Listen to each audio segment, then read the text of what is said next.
opening, grand closing. All right, so this is part two of the PlayStation business update, specifically on the PlayStation Studio segment.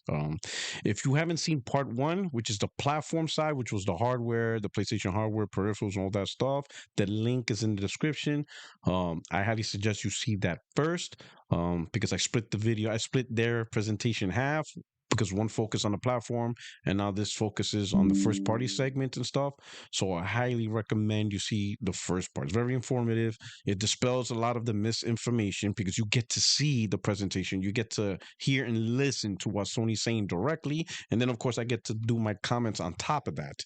Unlike other content creators that you're seeing, they're not showing the presentation. They're just taking the PowerPoint presentation and many of them are redefining what they want to push. They're pushing a false narrative because they want to, push a narrative for grifting, traction, whatever, things like that, which is BS because all that does is you, the viewer, who's trying to learn something and get real knowledge, you're not getting it. You're just getting grifting and just fake narrative, right? This is why I actually like to show the presentation as well, so that way you can see and hear for yourself, and then you also hear my commentary on that stuff, right? But anyways, part two, it's about not the platform, because that was part one. Now it's the first party, studio side and stuff like that, right? So we're about to listen to Herman Altz, and let's get it kicking. And here we go. Oh, and also don't forget to like and subscribe if you like what I'm doing, and then check out my previous live with Doc Dark. It's a good time. It's a great time. And also I have a podcast, 60 Frames No Lag, every Tuesday, 8:30 p.m. Eastern. And then usually my other live is on Fridays, 8:30 p.m. Eastern, also same time. But anyway, let's get to it. Thank you, Nishina-san. To accomplish the studio business's goal of consistent and profitable growth, we are focused on three key strategic pillars. First, we are continuing to advance our creative leadership in single player, delivering the experiences players have come to expect from our studios. Second, we are establishing a diverse base of live services, broadening our business model and capabilities. Third, we are capitalizing on our strengths as an IP powerhouse, creating new IP, cultivating the potential of our gaming franchises, and unlocking new areas of growth beyond gaming. Sorry for pausing. Across all of this is a So let me break it down to simpler. So once again, so now their new fundamental three things for the new business segment is: number one, their single player delivery, right? They want to continue to produce single player games, be consistent in producing single player games, but also they want it to not be bloated and wasteful, right? So they want their single player games to be profitable.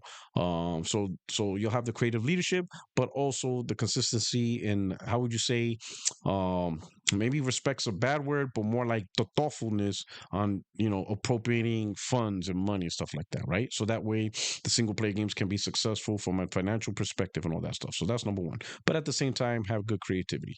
They're still gonna go on their live service, and you're gonna hear talk about them, how they learn and have lessons learned from like Concord and the stuff they canceled, the success of Helldivers and the success of other live service games, like Destiny 2, MLB The Show, and they're trying to use those lessons learned going forward, so that way they can deliver and create their new projects, and they actually could be successful. And then finally, their franchises. They want their franchises to be well known and be able to be marketable in areas outside of gaming, such as The Last of Us. We have the Last of Us TV show, and then you also have like thrill rides, like I think it's in Universal Studios, like some 3D thing like that at the theme parks. Twisted Metal, the anime Ghost of Tsushima anime is coming out on Crunchyroll, things like that. So they want to create powerhouse IP that can be used beyond gaming, right? strong focus on efficiency and reliability in our development and delivery processes. PlayStation Studios is a global network of So let me touch on this, right? I'm gonna touch on this before you talk, right?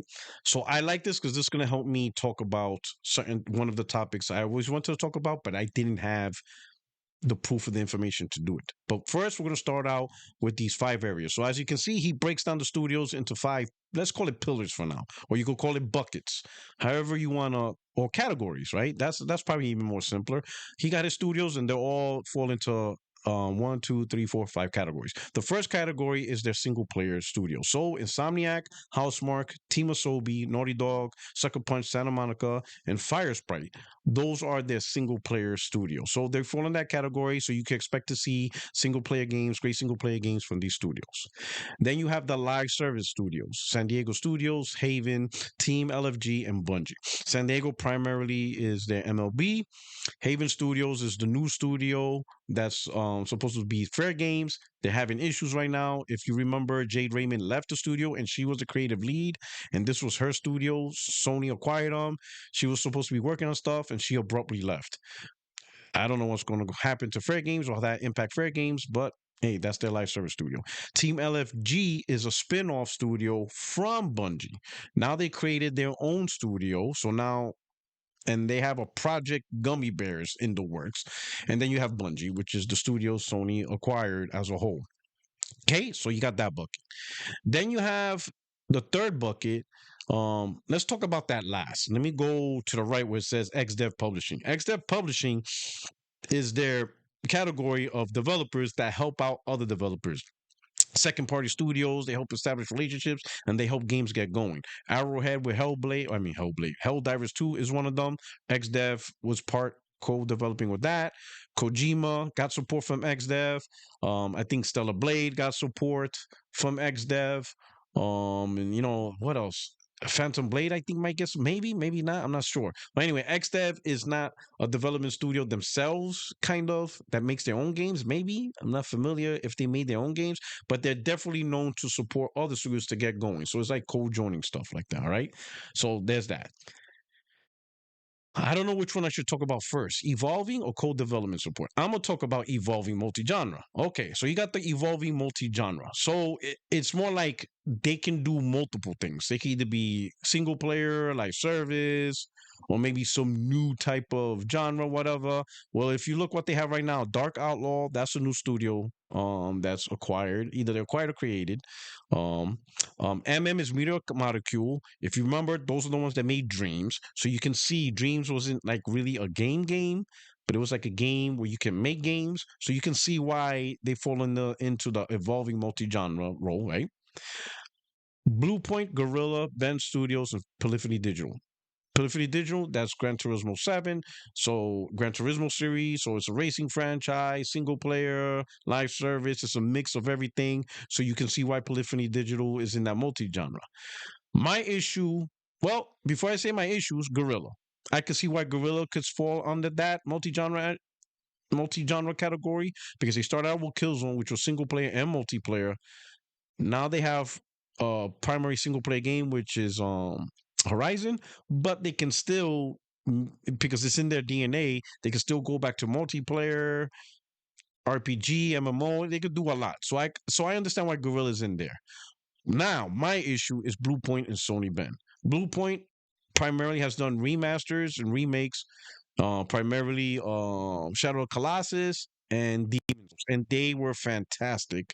I don't know why they got put into this category. Bluepoint should be moved up to the single player category, right?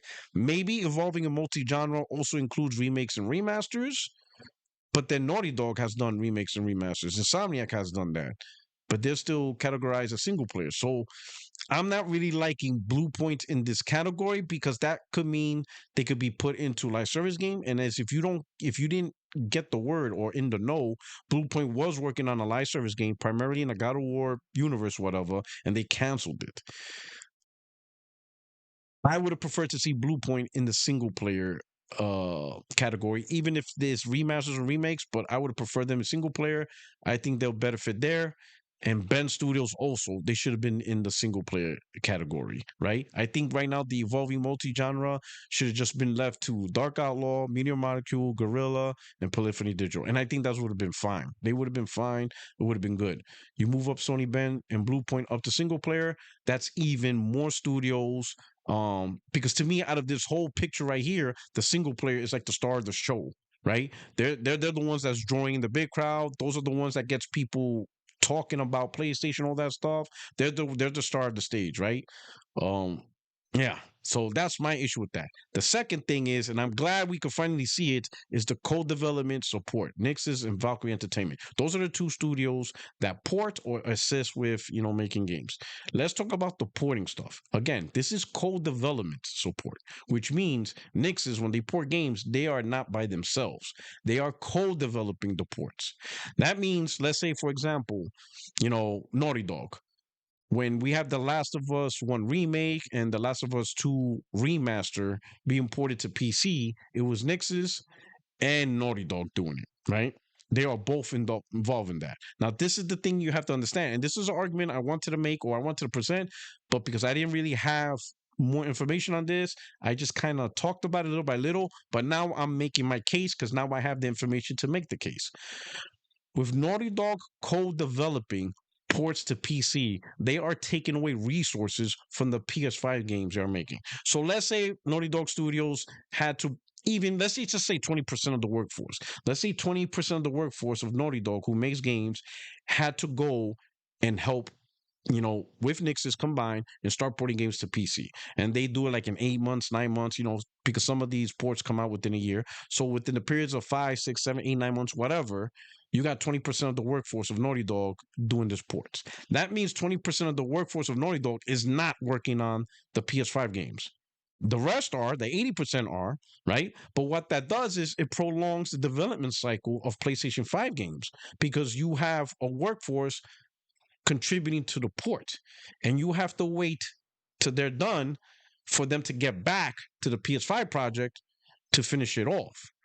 So these PC ports are a contributing factor to why games are taking longer to make on PlayStation, right? So what I'm trying to tell you this, right? If you're a PlayStation gamer, and I could say this now, you can have you cannot support two sides of this argument. And the argument I'm talking about is if you're a PlayStation gamer and now you're on this grind of, oh, games should be everywhere, PlayStation making ports to PC is a great thing. More gamers get to play their games and the studio makes more money. If you are that type of PlayStation gamer, I'm not here to chastise you. You are fine. That's cool. It's cool to have that view. If you're all about PlayStation games being played in more places and people not being forced or having to have a PlayStation 5 to play these games, and you're cool with PC ports, they make more money, more gamers get to play it, cool. No problem. But you can no longer complain on why it's taking Sony a long time to release PlayStation first party games. Because part of the contributing factor on why these games are taking longer is because of that. You have to make a stance right now. Are you cool with, PlayStation games being played in more places? Or are you upset that it's taking longer for games to come out? Pick a side. That's all I'm saying. You don't get both. You don't get both. Porting to PC takes away from resources from making PS5 games in a timely manner.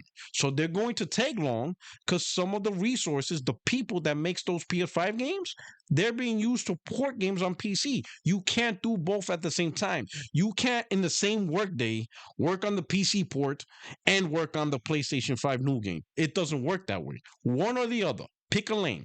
If you're cool with more people playing PlayStation 5 games, there's a sacrifice to that, and that's longer development times for the actual PS5 games. That's all I'm going to say. And that's all I'm going to say about that. Let's move on. Of exceptional teams across North America, Europe, and Japan. Each studio specializes in delivering category-defining content for our players. We continue to refine and develop this portfolio to achieve our strategic goals, and recently announced the formation of two new studios, Dark Outlaw Games and Team LFG, further illustrating our commitment to innovation and growth. Our single-player titles consistently deliver world-class narrative experiences that resonate with millions of players around the world. These are our core strength, providing a base of recurring revenue through consistent annual releases. We've proven this year over year with our tentpole releases and are continuing to do so with our pipeline of upcoming titles. Goes to Yote and So I'm going to say this. You hear him give props to the single player creativity, the tempo um, titles and the emerging franchises that comes from these temple titles. Here's my problem, right? This is where I have an issue. If you are hyping up these single players games, right? And these are the titles that really break out PlayStation, and you're trying to break out new IPs and all this stuff. Like, this is like the easy win, right? And let's all be honest, right? PlayStation has done a phenomenal job of putting their first party like at the forefront, even though the first party isn't what generates the most revenue in their system. Okay, it isn't. It isn't the first party that generates the most revenue, but it's kind of like sports, right? Offense always gets the glory. When everybody sees a championship team wins, it's always the offense. Like, oh my God, look at the offense. But behind the scenes, we all know defense wins championships. Defense never gets the glory. It's always offense. So it's almost the same kind of mentality, right? The single player first party games, right? These are going to get the glory. They're out there, the media, everybody talks about them, but they're not the main revenue driver. But here's the thing. He clearly knows these single player games are the showpiece of PlayStation, right? Even if they're not the biggest revenue maker, they are the showpiece. This is what gets the name out there. And these showpieces are the ones that they can, convert to, not convert, but they can now try to get TV shows and movies and all that stuff. Why is Sony not doubling down on these studios, right? Right now, he's showing you a list of these temple titles, right? FY21, you had two, Horizon and Gran Turismo. FY21, Horizon Gran Turismo. In 22, only God of War. In 23, only Spider-Man. In 24, only Astrobot. 25, it looks like you're going to have Ghost and Death Stranding. And then upcoming, it looks like Intergalactic and Wolverine. If you know these first party titles, right, are your big, like, oh man, these are the big deals. It's an easy win. You know it's an easy strategy. Why are you not doubling down on this strategy? So at a very least, with and what I mean by doubling down, like for example, Sucker Punch. Sucker Punch should have more than just one team in their studio. They should have two or three teams, right? Insomniac, I think they do a great job, right? Because I think this they release like 3 or 4 games and stuff like that, right? Santa Monica, I think Cory Barlog is making a game and stuff like that. But ultimately, what I'm trying to say is instead of just look like 21, 25, and upcoming, if Intergalactic Wolverine comes out the same fiscal year, that should be at the minimum standard. It should be at a minimum 2 major games per year, and then a couple of smaller games, right? Double down on the obvious strategy. Still do your live service game, still do all that other stuff, but also show some love and double down on the very thing you're saying that's like at the forefront, the face of PlayStation, IPs and making TV shows, all that stuff. You gotta double down on that. And Death Stranding 2 on the beach in fiscal year 25, and future releases of Intergalactic: The Erratic Prophet and Marvel's Wolverine.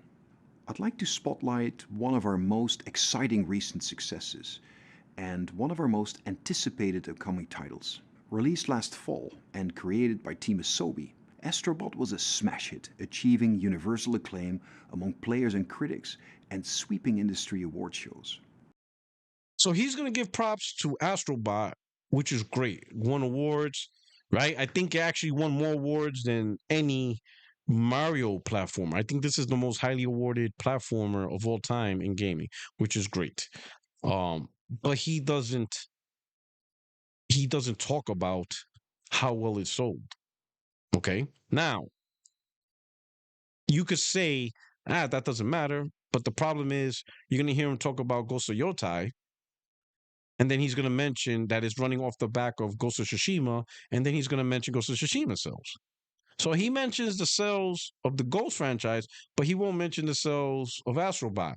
So it's a weird energy. It's not the same. It's not the same system. Like you'll see what I'm talking about. Players of all ages platformed through a rich world inspired by PlayStation's storied history as they saved over 300 bots across the universe. Looking forward, Ghost of Yote, the latest installment in Sucker Punch's flagship Ghost franchise, will bring players to the wild and beautiful plains of Hokkaido this October. This title is expected to build on the success of its predecessor, Ghost of Tsushima, which sold over 13 million copies and captured the imagination of players around the world. So you see the difference between the two. Now, why would I want him to talk sales of Astrobot? Well, it's simple. Let's say if Astrobot, the official number that came out was like after 3 months was 1.5 million, right? After 2 months or 3 months, but the game kept selling because we saw MPT results, we saw the European charts. It kept selling well beyond after the 1.5 announcement. So obviously, it's not stuck at 1.5. I would say maybe 2 to 2.5.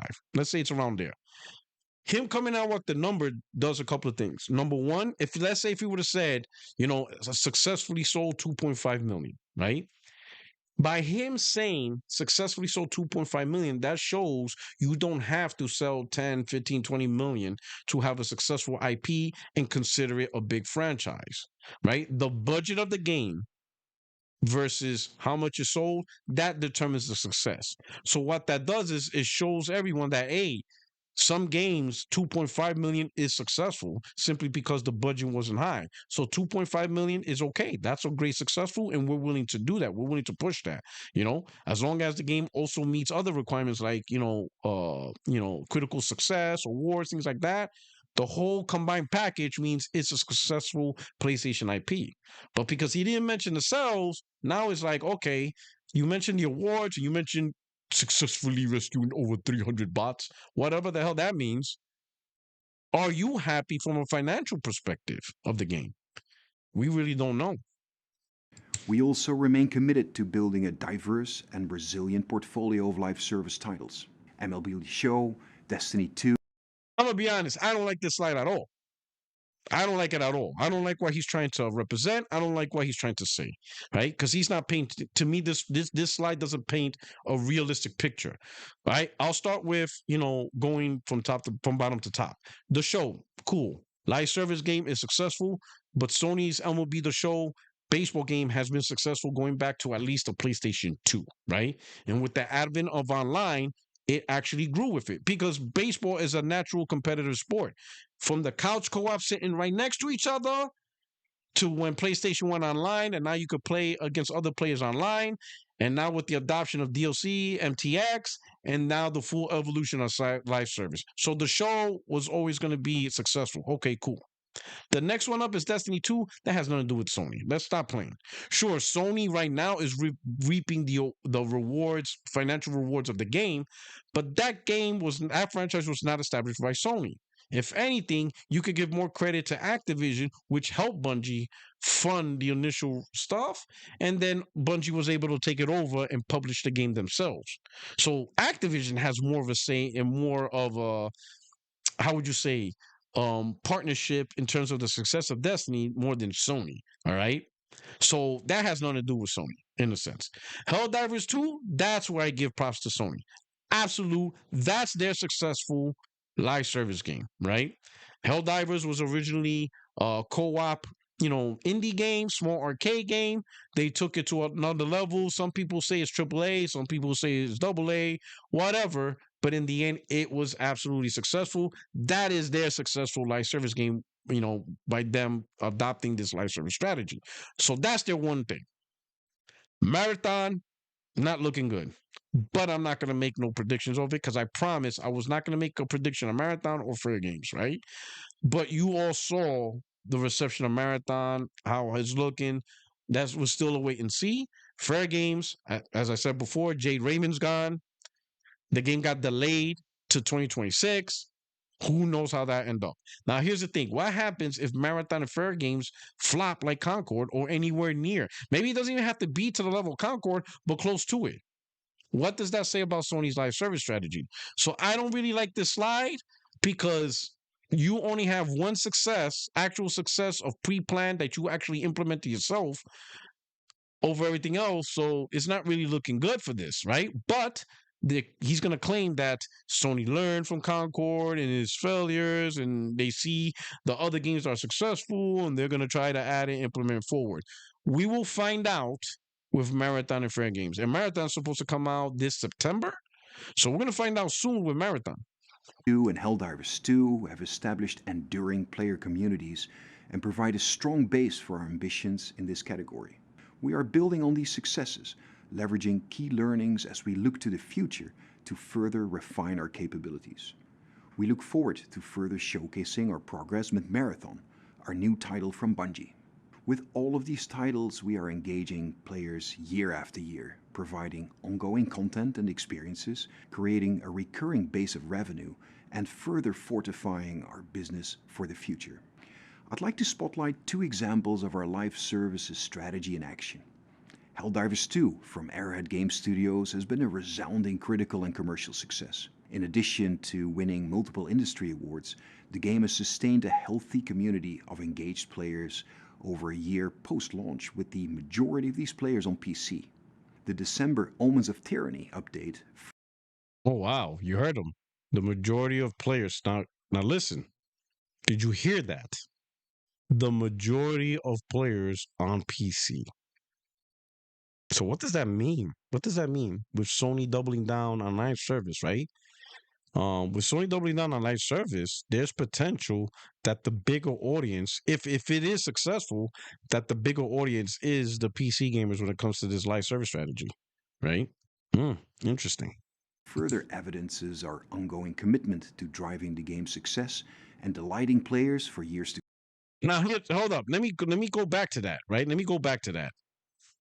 If the majority of players playing Helldivers is PC, I thought that the live service and multiplayer strategy was being done because the PlayStation gamers on console demand more multiplayer games. They're demanding more live service games or whatever.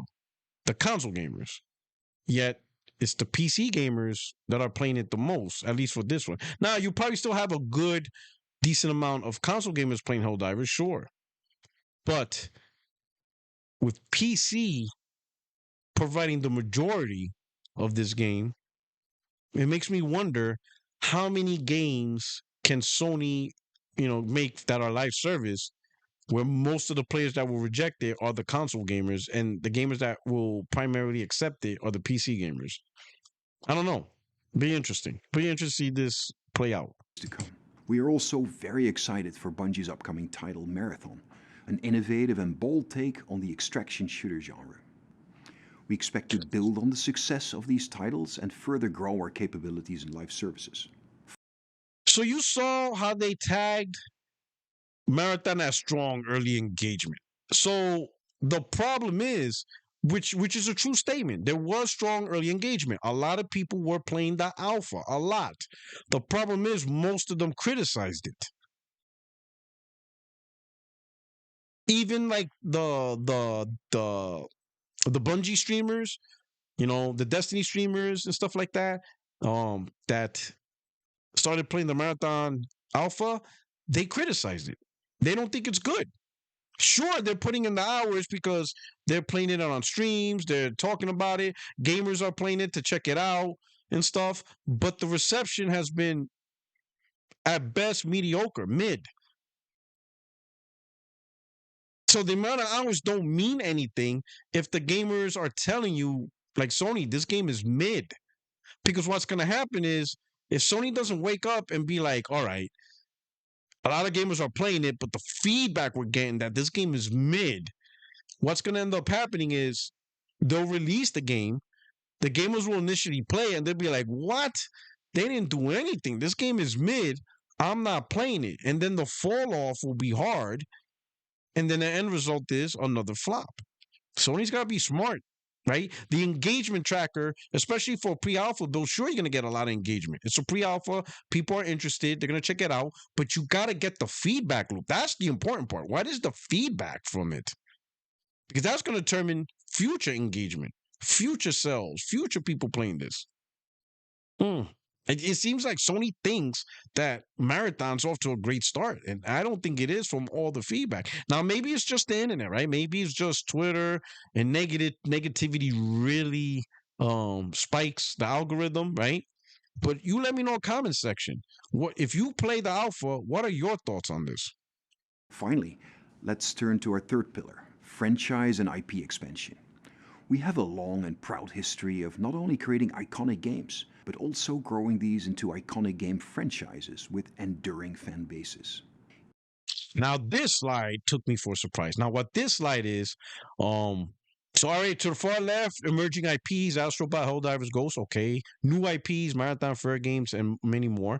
But slightly to the right, where you see the columns, right, the bars going up and down, those bars represent how many hours all those titles have been put into, meaning people playing the games. How many hours in total? Each one at a minimum. Every single one of those games, minimum 2 billion hours of people playing it, right? Now, each game, the bars are going higher and higher because more people have put in more hours or more gamers on PlayStation. And this is all PlayStation. This is all what is it? This is lifetime hours on PS5, PS4, PC based on company research. So these are all hours that's been put in. What is surprising is some of the single player games have more hours than the multiplayer games, right? So you got Horizon, which is purely a single player game that has 2 billion, at least 2 billion hours. Uncharted, Uncharted franchise, you know, has more hours than Horizon, and I would attribute that to 2, 3, and 4 having multiplayers, right? So those hours would be clocked in. The Last of Us has more hours than Uncharted. Also has multiplayer, at least on the PS4. PS5 don't have multiplayer, right? But it does have a lot more remasters. So all those cumulative hours higher. Destiny, which is the live service centric game, has a lot of hours over The Last of Us, Uncharted, and Horizon. What I'm surprised is, right? Now, here's the thing though. These are hours only captured on PlayStation. So the PlayStation, PS4, and PC. The Destiny hours on Xbox is not captured in this, right? They don't want to talk about Xbox. They don't really talk about Xbox at all. That's one thing, like all the content creators talking about, oh, Sony's going to put games on Xbox. They don't give a damn. They don't even care about your engagement hours on Xbox. They don't use that data. They don't care, right? Because if they did, they would have mentioned also on Xbox or at least say something on other platforms to at least capture the hours of Destiny that's played on Xbox. And you see, they're not including that. So they don't really care about that. If they did, then it would be definitely more than Spider Man and stuff like that. But nope, they only care about PlayStation and PC, right? What's crazy is Spider-Man, at least on the PlayStation and stuff, and it's also on PC, has more hours than Destiny compared to the Destiny hours on PS4, PS5, and PC. Given the fact that Destiny is all live service, it's all multiplayer, right? It's all online, consistently being played. So I'm impressed that Spider-Man, which has no multiplayer, has that many hours. People love playing Spider-Man, okay? Gran Turismo makes sense. One of the biggest franchises on PlayStation, but here's the thing. Gran Turismo is not on PC. So this is all PlayStation console hours. Gran Turismo. There is no PC hours into this. It's all console, and it's more than Spider-Man, Destiny, Last of Us. I would maybe Uncharted a little bit and Horizon. Like all those other games are on PC. So the previous 5 games, Horizon, Uncharted, Last of Us, Destiny, Spider-Man, there's PS4 consoles and PC. Gran Turismo, it's console only. And boom, huge hours being played. The show, this is another interesting. This game is not even on PC, and they're not including the Xbox hours. So just PlayStation console has more than Gran Turismo and more than the other games. But it makes sense. You know, baseball's a sports game. Sports games has always been very popular, and it has an online and it has a well nurtured live service game. But I'm surprised more PlayStation gamers are playing the show in terms of hours, or more hours were put into the show than Destiny, than Spider Man, than The Last of Us, than Gran Turismo. But then again, it comes out every year, right? But it's interesting. But if people say, well, the reason why it has more hours than Spider Man because it comes out every year and it has a multiplayer, right? What the hell is God of War doing up there as the #1 most played game? That is crazy. God of War got more hours played than anything else. More than the show, which comes out every year and has a live service. More than Gran Turismo, which also has online. More than Spider Man, which is an iconic name, right? More than Destiny, which is built for hours. It's just wild that God of War is the de facto title. You know, I think there's rumors of a TV show, whatever, but that's wild. That right there is crazy. God of War has the most hours played out of any of these titles. Absolutely wild. Each of these franchises has over 2 billion hours of engagement each over their lifetime. This track record speaks to our commitment to cultivating franchises through thoughtful release cadences that meet player demand while also fostering longevity. But we also remain committed to investing in new IP and believe that our pipeline of new and emerging IP has the potential to graduate into similarly enduring and resonant franchises. Ensuring our franchises also resonate beyond gaming is also a key priority. By bringing intentionality to how we do this, we strengthen our franchises and increase their lasting revenue. We have a proven track record of expansion into film, TV, and other formats, and have leveraged our IP effectively to deepen and expand engagement. We remain dedicated to staying. So that slide, real quick, sorry about that, but that slide, real quick, is pretty much how they're trying to take powerhouse IPs and make more money by expanding them beyond gaming, which is movies, TV shows, anime, animation, whatever. So they're trying to establish household IPs and bringing them beyond gaming and stuff, which is a great revenue way, right? If you have, I mean, The Last of Us TV show's great, Twisted Metal's great and stuff, right? Ghost of Tsushima is getting an anime on Crunchyroll, so that's a good strategy, right? And what that does is it kind of feeds itself. So The Last of Us is a perfect textbook case. Naughty Dog has consistently shown that when the show comes out, it helps with the sales of their remasters. More and more people are buying the remasters, remakes because they're a new audience, right? So they introduce something new to a new audience, the Last of Us TV show. Then the audience, some people in the audience learn that it's based off a video game that's on PlayStation 5. If they already have a PlayStation 5, they'll buy the game, or some of them will go out to buy a PlayStation 5 to now experience the show that they enjoy, right? So it's kind of like if you're a gamer and you enjoy a game and you see they make it into a TV show, you're gonna go out and watch that TV show, or you're gonna go out and watch that movie, like Fallout, right? So it's like the opposite, you enjoy the game, you see it's a show, you're gonna watch the show.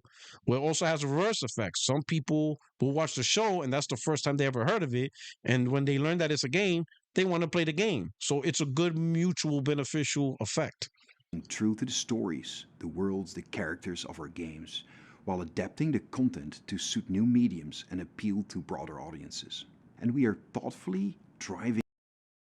If you see location-based entertainment, those are the thrill rides, the amusement park stuff, right? That's it. So it's not just TV shows, and animation and movies, right?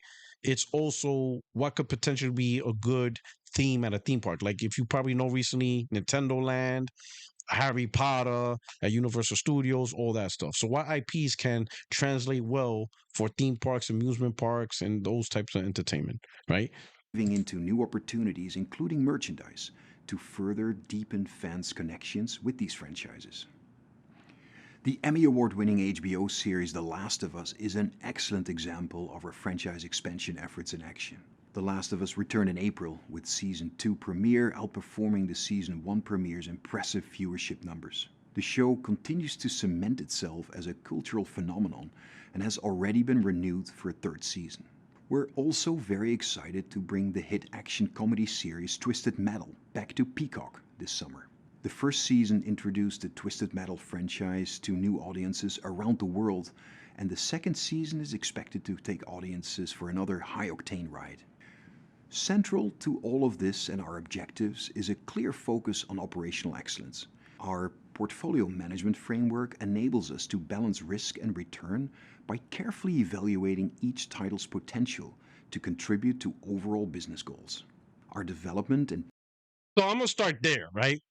Because to me, out of the three, business practices, we'll call these a business practice. The portfolio management, that's the one I think has the most risk or most impact for us as gamers. The other two, they're going to talk about straightforward processes, managing budgets, testing, tools and all that stuff. And then the operations, getting the creators, the actors, and, managing costs. All right, got that. Those are more or less, direct business practices. The first one is the most volatile because it's an opinion. It's very opinion based, right? People balancing the risk of a game saying, yeah, that's not good enough or that's great. That's all opinion because there's no system to really tell, right? Now, keep in mind, somebody thought, I'll use Concord. Somebody thought within that portfolio management, Concord was a great game to release. Never mind that me, right? When the game was not first teaser, not the teaser where you didn't really know about the game, when it was first revealed and you saw the gameplay, you saw the actual, gameplay being played and you saw the game, I knew within seconds, like within 10, 15 seconds, that game was gonna flop. I smelled that stuff. I'm like, oh, this game is done. This game is done. Within the hour, within the 2 hours of that day, as more people were talking about it, I saw more and more people saying, oh, this game looks like Overwatch. I already knew that game was going to flop. Right. And some people push back against me. Some people said, oh, the controls are great. I'm like, stop it, bro. That game is done. It could be the best control game ever. It looks like Overwatch. It's nothing unique. It's nothing new. It looks boring for most people. If people really want to play a game of that type, they'll go and do Overwatch. Now, some people will be like, well, that's because gamers don't really know. It's not really Overwatch. And reasons, excuses. Doesn't matter. It's all about the initial attraction. It's all about sizing the game up. It's all about doing this. You fail that, it's done. And you could try to shame gamers like, oh, these gamers don't play games. Well, doesn't matter. You could try to shame gamers all you want. At the end of the day, the game flopped, and it's the game that fails. Gamers never fail. I wanna explain that to you. And what I mean by that is, gamers are not the ones that's gonna lose their homes. They're not the ones that's gonna get fired. They're not the ones that's gonna get have issues to put food on the table. We don't lose. We don't lose. It's the developers in the games. They're the ones that lose. Just like Concord. Concord took a L and the studio got shut down. They lost their jobs. You see what I'm saying? Gamers didn't lose. You see what I'm saying? So the ones who are absorbing the biggest risk is the development studios. You cannot shame gamers because gamers cannot lose in this scenario. They're not the ones that's going to lose their homes. They're not the ones that's going to end up trying to look for a new job. It's the developers. When we're telling you your shit looks like trash, you might want to listen instead of fighting against us. All I'm saying, because at the end of the day, it will not be the gamers that will not have a job. It's going to be the developers. So whoever's doing this portfolio management, if you greenlit Concord, yeah, you don't have what it takes for this position or the positions that you're filling. You need to be fired. You need to be smarter. You need to be better at the portfolio management. Whoever said, hey, Concord looks great, I don't know about that one, Chief. So that's out of all these processes, portfolio management is the one I say has the biggest risk because it's all opinionated. And the question is, who's making these opinions on these games? That's going to be the tell sign. Testing framework ensures ongoing oversight of every title, continuously validating and revalidating our creative, development, and commercial assumptions and adjusting as necessary to ensure titles remain on track. Finally, we have a balanced operational footprint consisting of our global network of studios and external and outsourcing partners, complemented by central functions and processes. This rigor allows us to deliver amazing games that exceed player expectations consistently, reliably, and efficiently. In conclusion, the studio business is in an incredibly strong position. We have advanced our position as leaders in the single-player space and established a strong foundation for our live services strategy. Our focus is now on building on this success. We will do so by continuing to deliver incredible experiences in single-player and live services while also expanding our franchise. One note I'm going to say is the one you see on top. Establish a leading position in this console generation. That's pretty much saying they won the console generation. That's pretty much it. That's they're just being nice about it. They're telling you they won. This console generation is theirs. Ain't nobody beat them. That's it. That's how they see it. Okay. Now it's all about making more money, getting games out there, more engagement within their consoles. Because I can see they're primarily talking about their consoles, especially if you saw part one, you'll see in total, if you look at my video in part one and this combined, you see Sony's all about the console. And they're telling you they won. Beyond the console and beyond gaming. all while maintaining the operational and financial discipline and future-facing investment mindset required to drive sustainable profit and long-term growth. Thank you, Haman. PlayStation has been evolving play for the past 30 years, and we continue to invest in expanding our audience, deepening engagement, and enhancing experiences.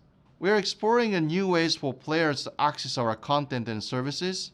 The cloud streaming beta on the portal, which was announced last November, allows players to play games directly from our servers without PlayStation 5 console.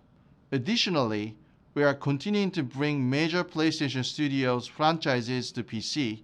We are also investing thoughtfully in key technology areas, including cloud and artificial intelligence, to enhance player and creator experiences and to drive further enterprise-wide efficiencies. Collaboration with Sony Group is the differentiating advantage for PlayStation.